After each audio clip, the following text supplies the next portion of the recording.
veranstalting nos meeting voor die AVVB junto com e formateur, Arubaanse Vereniging van Belastingconsulenten.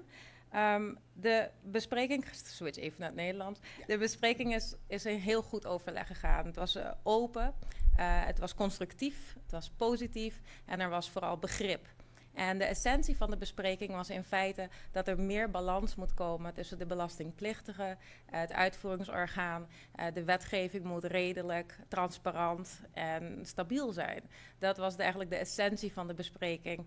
Ik ben erg tevreden met hoe het is gegaan. De punten die werden aangeleverd door de leden van de Arubaanse Vereniging van Belastingconsulenten nangen echt resona com e formateur. En dat was echt fantastisch, dat er zoveel begrip ervoor was. Het is ook duidelijk dat een fiscale hervorming alleen kan plaatsvinden met de juiste goodwill onder alle stakeholders en met de juiste uitvoering vanuit de Belastingdienst als uitvoeringsorgaan. Mochten er vragen zijn vanuit de pers, dan beantwoord ik deze graag.